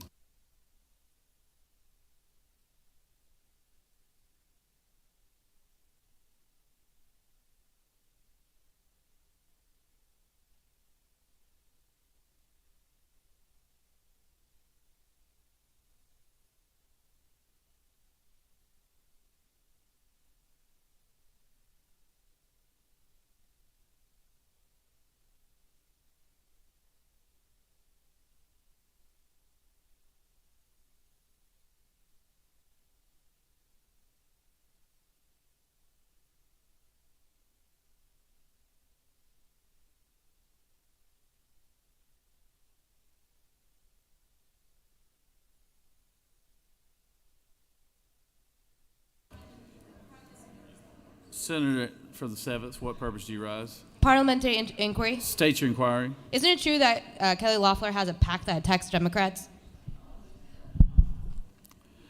The senator is passionate about what she speaks.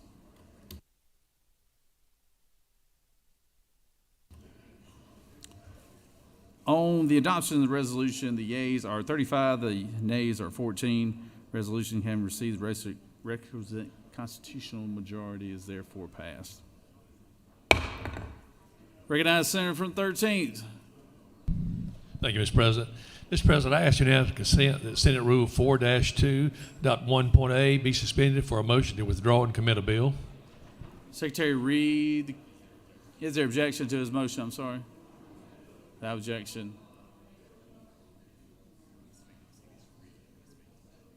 Make your motion again so the members can hear. I'm sorry.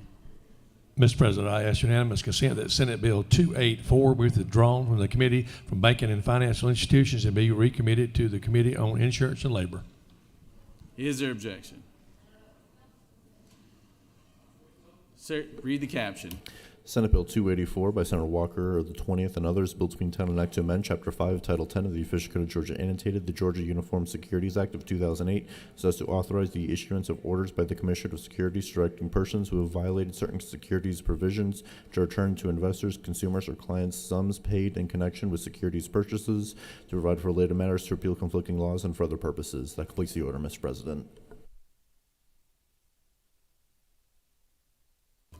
Is there objection to the motion? No? Without objection, motion. Senator from the 44th, I apologize. What Thank you purpose so much, rise? Mr. President. This is a point of order. Can we hear again which committee we're going from and to? Because I missed that. Come down to the well and explain it, Senator.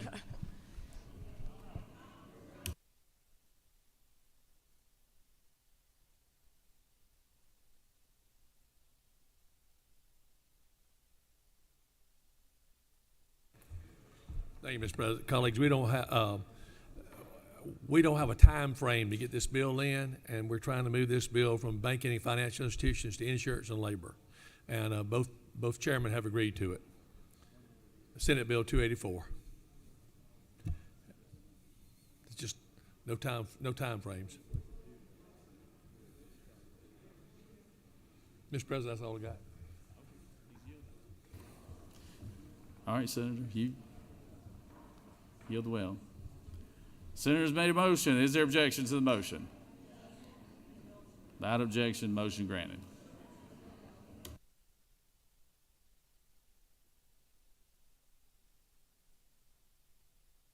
Recognize Majority Leader for motion.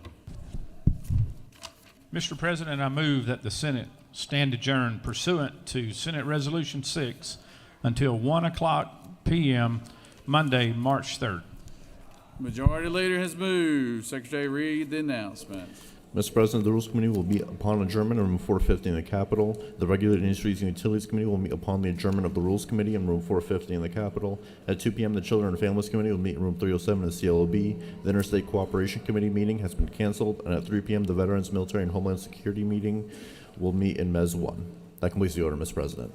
Any other announcements? Any other announcements? Here, all right. Majority Leader has moved that Senate stand adjourned until 1:00 Monday, March 2nd. All those in favor of the motion signify by saying aye. All opposed, no. Ayes clearly have it. Have a good weekend.